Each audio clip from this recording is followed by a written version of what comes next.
Democracy is not a perfect system of government, but it's the best one we have.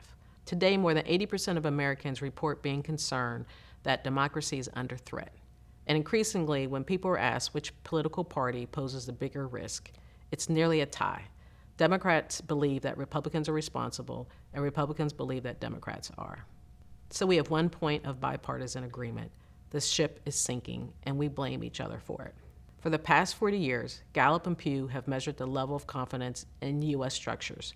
Trust in government is declining, as is confidence in institutions across the board, including our healthcare and criminal justice systems, journalism, and Congress. But one institution that remains trusted by Americans is our libraries. In fact, libraries always rank in the top 2 along with the military. Libraries are not in the business of making money or of peddling ideas and getting people to think a certain way. What we do is collect, and not just in one area or from one perspective. It's not up to us to decide what you read, but it's our job to make it available to you. Yes, we have materials that any particular individual might find offensive, and that's exactly the way libraries should be. This brings me to one of the symptoms of our unhealthy democracy: censorship. These attacks to our freedom to read should trouble everyone who values liberty and our constitutional rights. A democratic society operates best when information flows freely and is freely available.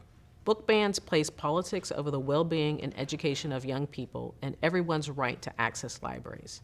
As the American Library Association's Freedom to Read statement notes, it's in the public interest for librarians to make available the widest diversity of views and expressions, including those that are unorthodox, unpopular, or even considered dangerous by some. 2023 marked the highest number of challenges in the United States that have occurred since the American Library Association began compiling data more than 2 decades ago. In fact, the novel The Bluest Eye by Toni Morrison, class of 1955, is the 3rd most banned book in the United States today.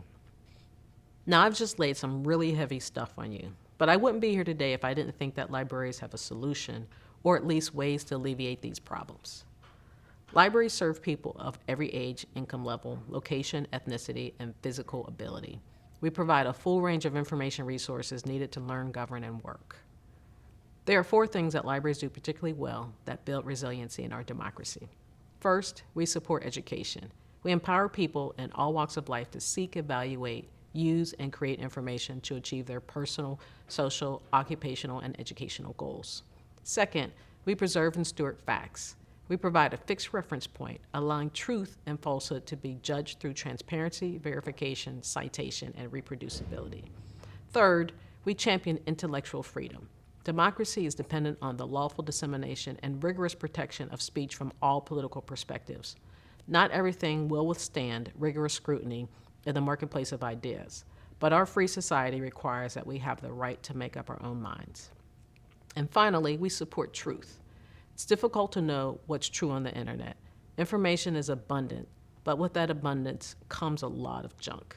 Librarians are often painted as passive purveyors of information, but the mere act of collecting is powerful. Through our work, we empower people to imagine a more just and equitable world focused on humanity, learning, and mutual care. Libraries are the guardians of diverse perspectives for today, for tomorrow, and for future generations.